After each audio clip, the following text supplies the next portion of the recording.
Today's show is sponsored by the ABV Barrel Shop. The ABV Barrel Shop is located in the St. Louis metro community of Arnold, Missouri. The ABV Barrel Shop is focused on one thing, single barrels. Best of all, you can try before you buy. Head over to abvbarrelshop.com to sign up for their email and text distribution so you know what they have in stock, what classes are coming up, and who from the industry may be coming in to visit. The ABV Barrel Shop. It's where single barrels live. We're also sponsored by the Bar to Go. The Bar to Go offers traveling minibars that are no bigger than a small purse or toiletry bag. Best of all, they are fully customizable so you can create the perfect piece that is unique for you. If you own your own business, what a fun and unique way to promote what you do. Check them out online at thebartogo.com. That is the number 2 in the Bar to Go. If you have wholesale questions, call my friend Isabel Clark at 504-481-1297. Finally, we are sponsored by the Neely Family Distillery. NFD is a family-owned business that keeps ringing up awards in the spirits world. Head to Sparta, Kentucky to experience the family history, award-winning spirits, and meet the Neely family. Check them out online at neelyfamilydistillery.com. Now, on to the show. Let's drink!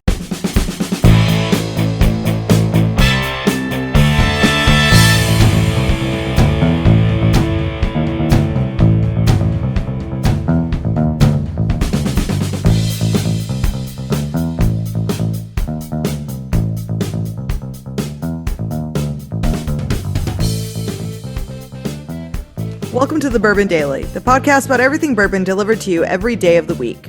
Today on the show, we discuss why people would buy Blantons for over $200. Because we don't know. We don't understand.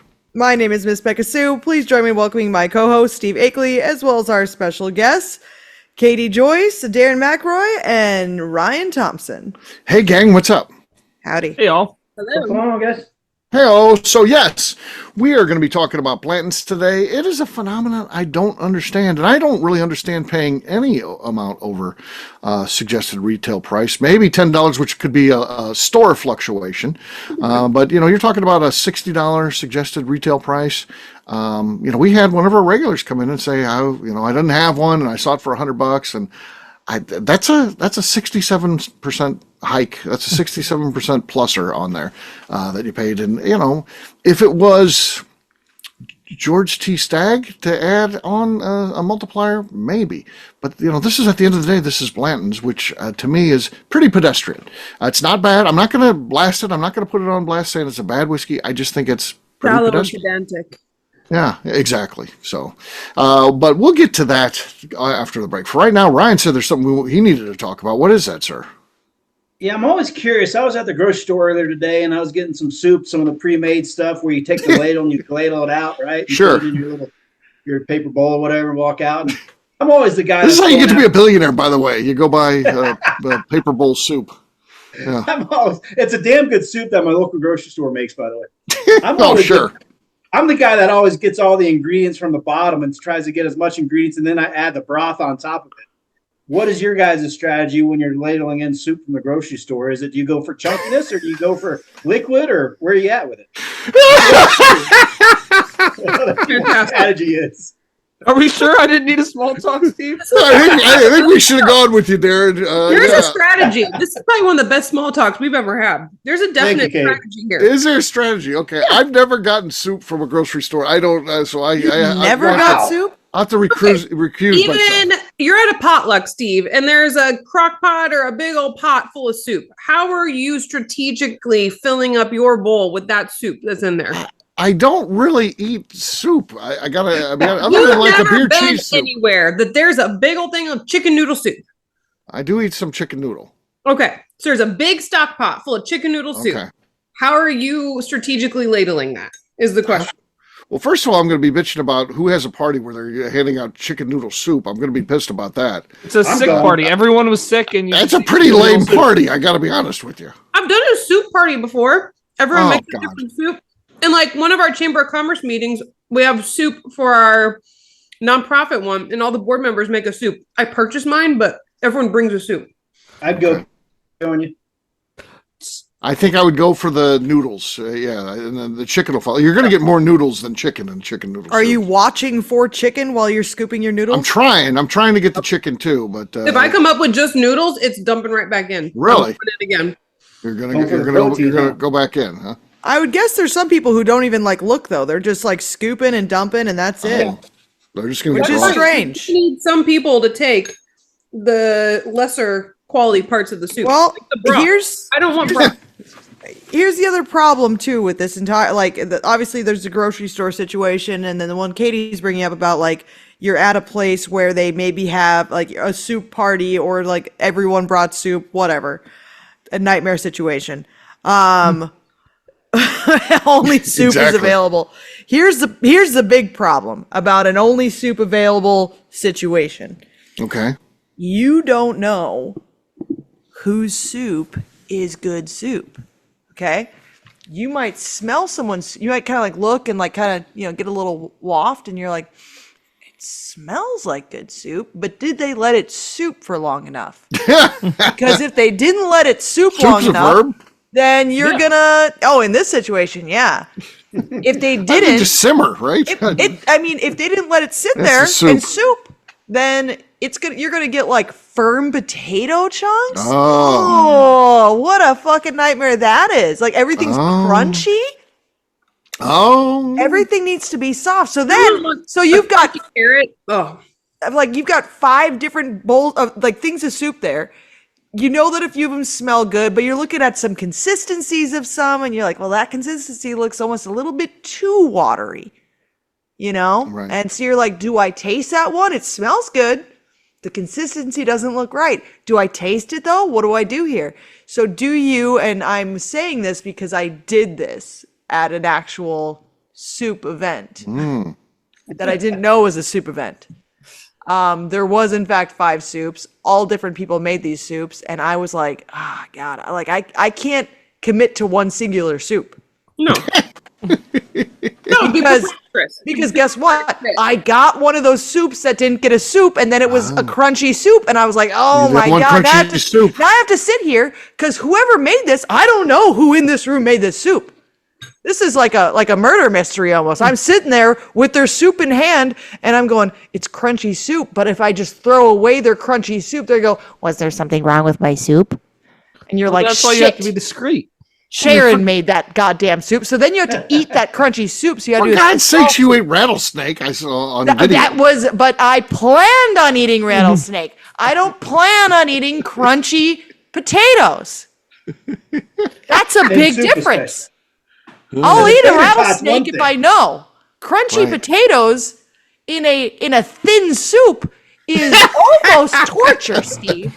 That is almost torture. So then, and I made the mistake of because all I did was let the waft come. I was like, oh, that smells pretty good. It does look a little thin, but all the things in it look like they could be good. Nope. Completely undercooked. I should have listened to my gut, taken less soup, because then I still had to eat that fucking soup. You take the small portion and then go back is the strategy? You just go, I just want to make sure I sample everyone's soup. And then you have small samples of soup. You go back up, get a big portion of the best soup. Yep. Small samples of soup. There you go. Really, at these events, they should have small bowls, or like they should. But little shooters for you to fill with the soup first. Soup shooters. And you know what? I was also watching other people eat. I was watching other people eat this crunchy soup, and I was just like, oh God. And I'm like, what are they going to do with their soup? Are they going to same? Like you see somebody else like look up and look around. You're like, yeah, we got a crunchy soup situation. What are we going to do? Horrible. In unison. Yeah, like I said, it's like a murder mystery, and you're sitting there going, mystery. I don't know whose soup I just consumed, this poison soup. I hope no one else eats poison soup. I think this winter I'm going to work on a good soup. I'm going to work on a soup. Well, if you tell the wrong person, don't eat that soup, they'll go, that's my soup. But you don't know whose soup it is. Right. Oh. You wouldn't mind telling me if I made it, though. Yeah, I'd tell you. Oh, you'd put me on blast in front of the whole party. I go, like, did you guys know that Steve doesn't know how to make soup? Right. I've got my soup of the week cookbook right here handy. So oh, God. Look at that. Look at that. I still purchase it for our meetings. I have tabs in here. I've gone through this thing. It was handy. She didn't have to get up, did she? That's exactly what I was going to say. For the record, she didn't have to move. I keep my soup handy. What would it be in the kitchen? Why is it there? Cookbooks are books. It's in my library with my books. No, that goes in. You should have a small thing in the kitchen. Is it a book or a folder? It's a folder. My godmother made it. It's a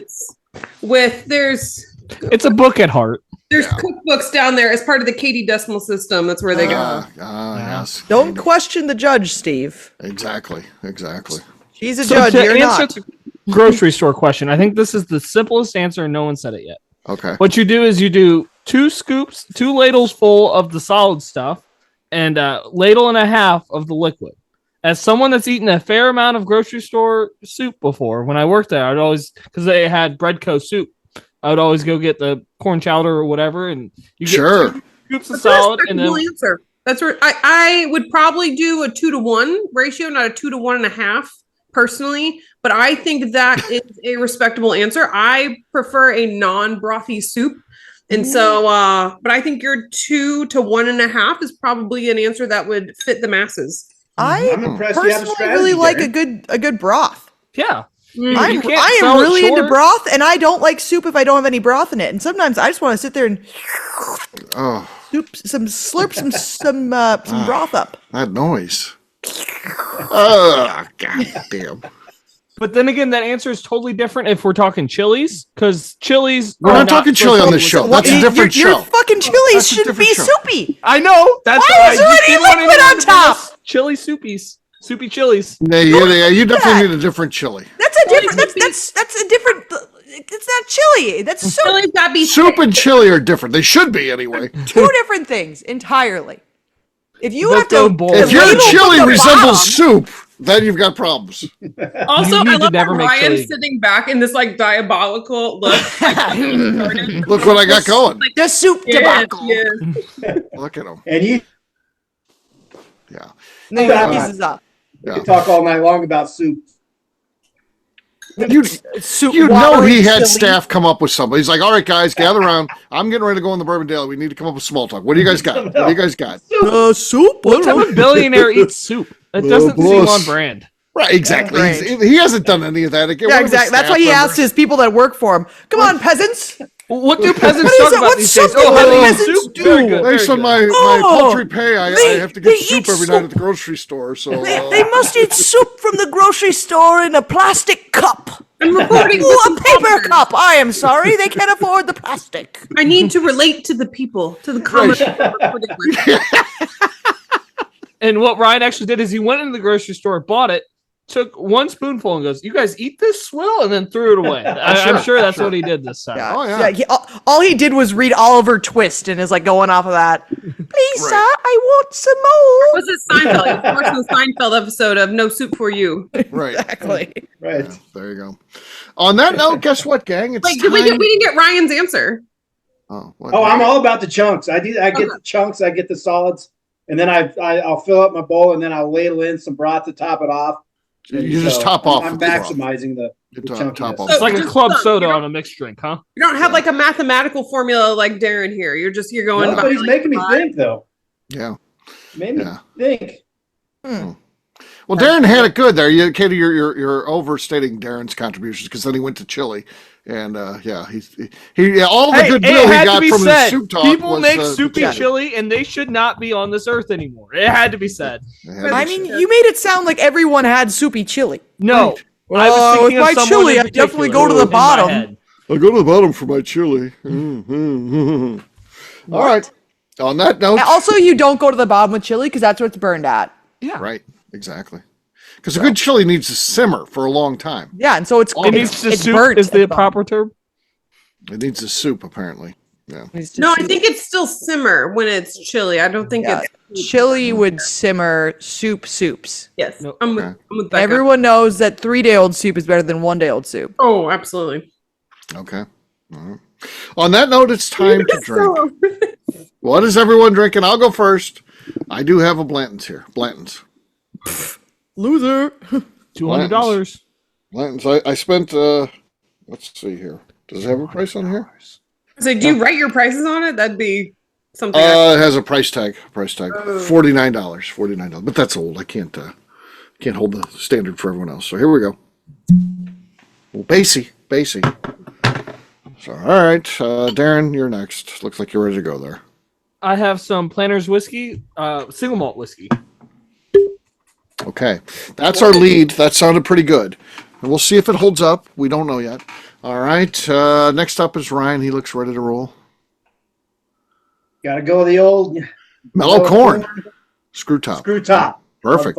That was a good style choice in the screw top there. So Thank you. I think he earns the honorable mention. You had a good removal there. All right. Katie's next. I realized too late that I should have grabbed my bottle of Blanton's that I purchased for $55, and I already made John go downstairs once, and so I felt like I was pushing it to ask for a second. I mean, you would, but you know, also just brought me dinner that he made. So, in honor of the excellent small talk, I am opening some 10th Mountain. 10th Mountain. Okay. It's the soup edition. Oh, I was gonna say, I thought you were gonna say can of soup. Yeah, if y'all haven't crack seen it. that. Yeah. Mix that bottle up. The chunks are at the bottom. Yes. Okay. That was solid. It's not enough to top Darren, though. It was good. It was good. All right. Last up is Beka. She seems kind of busy.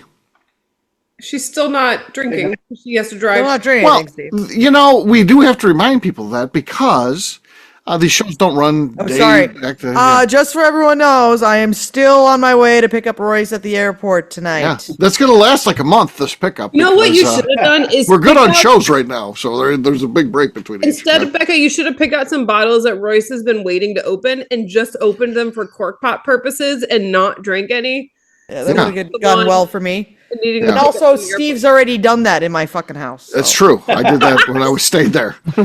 And I tell you what, Beka, I'm going to be there in like 2 weeks, so you need to get a new Baumburger. So I hopefully what? you're. Oh, for Bourbon Festival? I'll be for Bourbon Festival there. Yeah, God, that's it looks like like 2 nights. Looks like 2 nights. Yeah, it's like 2 weeks. Can't It's like wait. 2 weeks away. I'll be there hanging out with you. Oh yeah, drinking your whiskey. Oh, And Yay, you Beka. need a new Baumburgers. That last one was really getting low. Yeah, it was. Quality was going down too. Make sure it's one of the good ones. Yeah, exactly. So cheers to Darren. He won there. Cheers. There you go. All right, we'll take a quick break. And then when we come back, $200 plus blends. What makes people lose their mind and be willing to spend that much? We'll do that in just a few.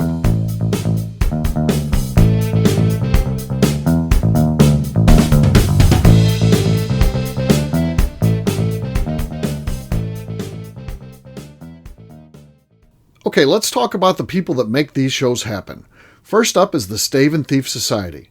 Via their in-person class at Moonshine University in Louisville, Kentucky, the Stave and Thief Society is the place where you, a bourbon enthusiast, can expand your knowledge and emerge an executive bourbon steward. In 2017, I completed my executive bourbon steward certification. It's the most comprehensive bourbon certification available and connects you with an expansive network of bourbon enthusiasts and professionals. Check out the full listing of in-person and online certifications and join the society today by enrolling at staveandthief.com. Speaking of Executive Bourbon Steward certification, the ABV Barrel Shop in St. Louis, Missouri has developed a unique partnership with the Stave and Thief Society to offer a preparatory class to assist you in getting your Executive Bourbon Steward certification. This prep class costs only $25 and is available to take live or online via Zoom. Graduates of our class receive a coupon code good for 15% off your Executive Bourbon Steward certification held in Louisville, Kentucky. This saves you almost $90. Additionally, you can collaborate with fellow attendees to split travel costs when you go to Louisville. If you're interested in signing up for the class, simply head over to abvbarrelshop.com and check out the classes and events page. Last but not least, we are sponsored by Neely Family Distillery. Royce Neely is the 11th generation distiller in one of America's oldest distilling families. A visit to Neely Family Distillery takes you through family history, where you can see all the artifacts and newspaper clippings through the years from this family that started distilling in America after James Neely arrived from Northern Ireland in 1740. Today, Royce Neely and his team are crafting some of the best spirits in America. Their bourbon and absinthe offerings keep winning top honors in the spirits competitions. Recently, their absinthe made history as the first platinum winner in the absinthe category at the San Francisco Spirits Competition. Neely Family Distillery is definitely a bucket list destination if you are a bourbon fan. Learn more about their spirit offerings, visiting their facility, and the awards they have collected over at NeelyFamilyDistillery.com. And now, back to the show.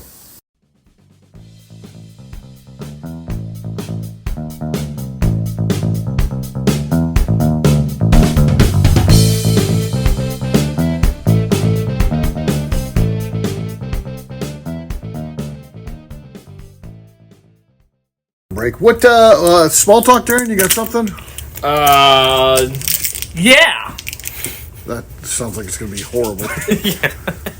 I still haven't thought of anything. And you're listening to the Bourbon Daily. Welcome back to the Bourbon Daily. Today we're wondering, why would people spend $200 on Blantons? Yes. What happens? What do you guys think? What? I've got a couple thoughts. Okay. They are lucky recipients of becoming a lottery winner recently. They were born with a significant trust fund out of the gate. Okay. Okay. A significant others maybe just left an inheritance of some sort. Or maybe they just sold a business and came across a chunk of money and needed to blow it somehow. So I think those are my top. Those are all legit if that's the reason, I guess. Unfortunately, I don't think that's the case with most people. Yeah. I think. Right, I hear you. Yeah. I think usually it's just because they have a fucking screw loose. Yeah. They didn't lose their brain. They never had it to begin with, is what I would say. Here, I kind of agree with that. I do think they have a screw loose, and it's this excitement of getting something that they perceive as cool. And while $200 is a lot of money, $200 is an amount most people can come up with. So, it's not out of the realm. It's not crazy. It's not $2,000. It's not $10,000. It's $200. So while it is crazy when framed out to think of it as for Blantons, it is an amount they can come up with. So then they've got it, and then they can be, in their mind, they get to be one of the cool kids. I think they think that's their all access pass to be a cool bourbon person, and it doesn't make them that at all in my mind. On a serious answer, I think a lot of it is maybe they don't know any better. They like the bottle. They like the horse. It's $200. They can afford it, to your point, Akeley. They have a guest coming over to their house that they know loves whiskey, loves bourbons or whatever. And so they don't know any better. So they're just kind of like, that $200 bottle seems right. It's got a cool horse. And let's go, I guess, right? Agreed. So maybe they just don't know any better. Right. They're guests, so. I think it's one of the easiest bottles to learn if you're very new to learning about whiskey as well. One, I think because of that bottle design that you mentioned, that it could be someone that they don't know any of the names, but they see that design and they recognize it because it is so different. And so I think that's one of the major benefits of why Blanton's has become so popular in this type of market, because you can send out anyone who knows nothing about whiskey or bourbon and they will recognize that bottle. And so it's easy. It's the kind of the lowest hanging fruit of specialty bottles. Right. To me, it's also like an affirmation. And again, you think about most people in the circles they travel in, these people who identify, and it's usually men, unfortunately. Women are into bourbon more than ever, but fortunately, most of them aren't snobs and asses about it. They just enjoy the whiskey. It's the guys that are this big bourbon guy thing. That's the problem. I'm the bourbon guy in my friend group. We have people come in the shop all the time that literally say, I'm a big bourbon guy. Everyone looks for me for advice. And it's like, at their office that they work at, they're the key bourbon person. They're knowledgeable. So then they want to be able to show how they are this big bourbon guy by having a bourbon that they know that even the marginally interested people know about, and that's the Blantons. I think that drives a lot of it too. I want that. I want to show that I've got it. I'm a big bourbon guy. Of course I got Blantons. I'm a big bourbon guy. You know I'd have that. That's my favorite thing to ask someone when they walk in the distillery, to see like where they're at in their bourbon journey. Is like, oh, so you a big bourbon guy then? And if they laugh, right, then I know that they're to the point that they can enjoy anything. Correct. Yes. But if they're like, I'm a pretty big bourbon guy, actually. I'm like, all my friends like want to find out like what it is that I like, blah, blah, blah. I listen to that podcast. I'm like, okay. The best thing is, in reality, if you talk to them, you don't have to have any knowledge to be a quote-unquote big bourbon guy. That's the problem, is they often don't know anything. They come in and every time they open their mouths, because, again, they're not at the office talking to people who really know nothing about bourbon. What makes a bourbon? Why? What's the difference between bourbon and scotch? They don't know anything. But when you talk to people who know stuff, like trying to talk to these guys and be like, I'm a big bourbon guy, but I don't really know anything, but I'm going to fake it through. You can't fake it through people who actually know their shit. That's the problem. Oftentimes, it's just the biggest drunk in the office that becomes the bourbon guy, isn't it? Right, exactly. Like, this has become classic now. I'm not just the drunk. I am sophisticated. The bourbon guy. Yeah.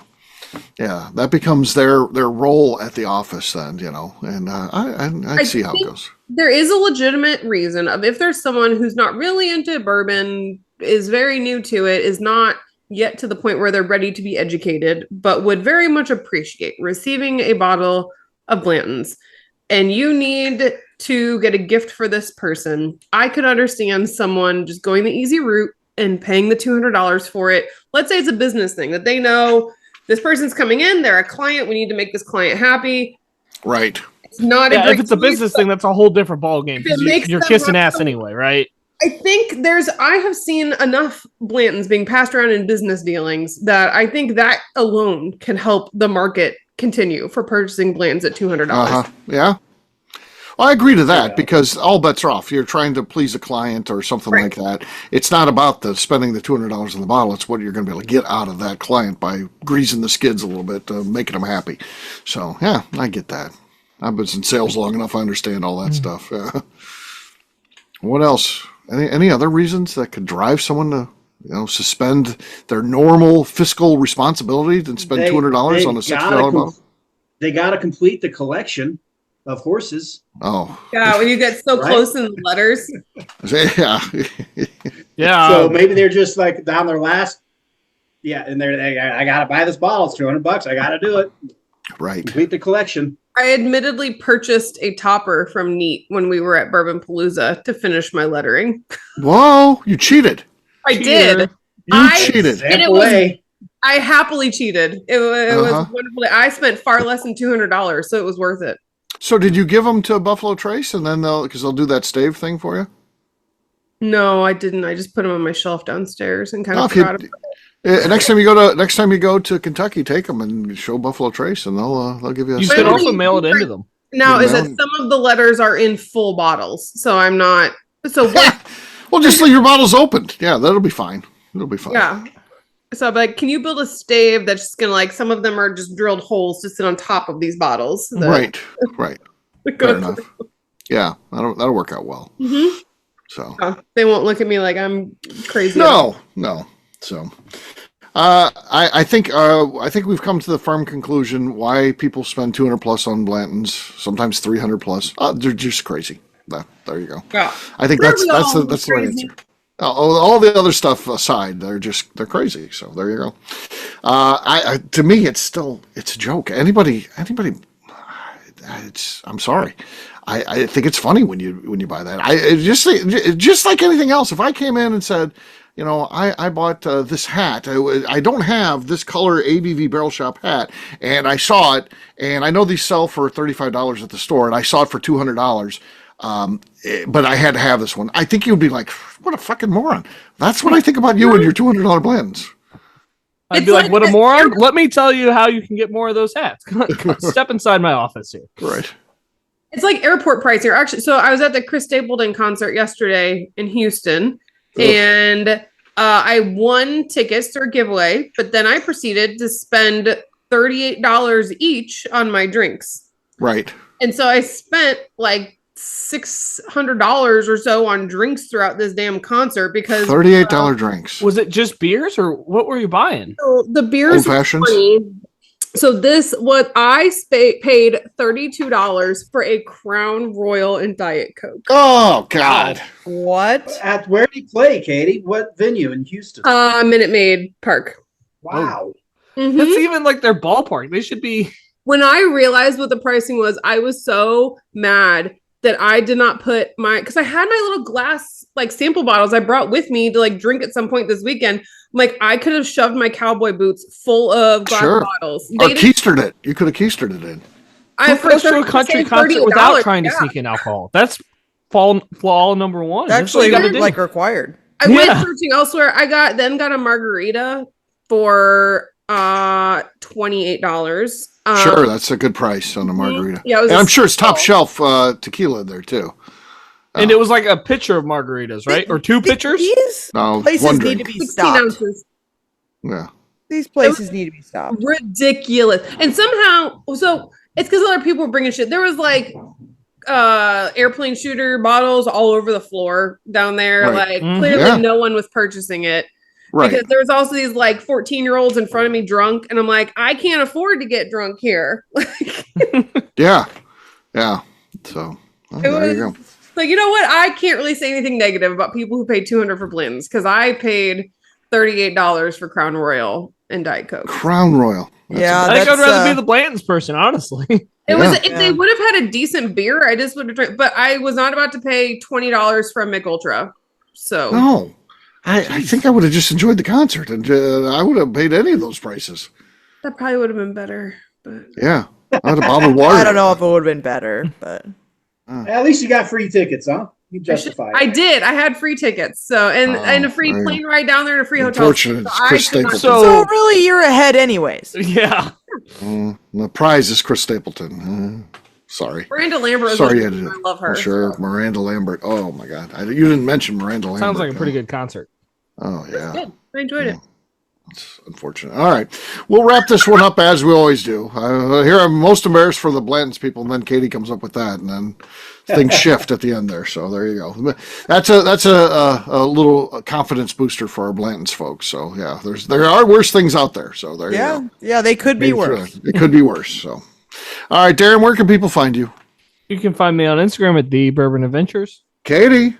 You can find me not being able to talk any smack on the Blantons people, and also over on Instagram at Katie Proof. All right, Ryan. You can catch me souping in Colorado. In the meantime, on socials at 10 and Whiskey. That's what soup slurping sounds like. Across all socials at 10 and Whiskey. Website's 10whiskey.com. 10th Whiskey with an E. All right, Miss Beka Sue. I don't know why Steve did that. You started You can find me on Twitter and on Instagram at Miss Beka Sue, 1K, no C's. All right, for me, I'm an easy guy to find at Steve Akeley, Twitter, Instagram, or Facebook. I've got a website, steveakeley.com. We've also got a company website. That thing's abvnetwork.com. Check it out. Everything that we do is out there. Previous shows, blogs, so much more. abvnetwork.com. Come by and see us, the ABV Barrel Shop. You never know who's going to be there. Anybody on this podcast right here, right now, might be there at any given moment. So check us out online, abvbarrelshop.com. Miss Beka Sue, anything else to say before we get out of here? I'd just like to remind the audience to please give us a 5-star review that includes comments.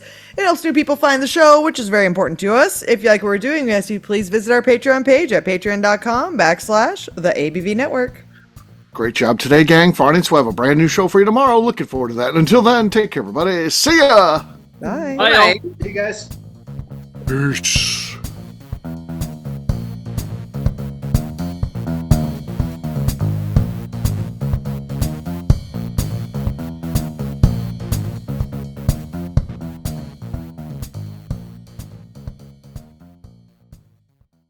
Before we let you go, let's talk about one last thing. The ABV Barrel Shop in the St. Louis community of Arnold, Missouri. The ABV Barrel Shop is focused on a couple of things. First of all, single barrels.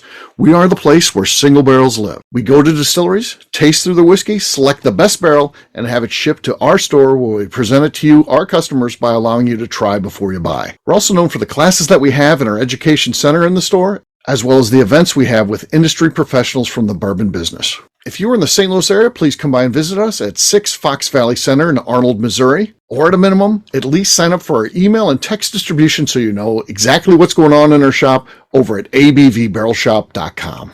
This is Steve Akeley, owner of the ABV Network, signing off. We thank you for listening to our programming and truly appreciate your support. The Bourbon Daily is part of the ABV Network. For more information or to become a sponsor, please visit abvnetwork.com. Thanks for listening and cheers. This has been a Steve Akeley production.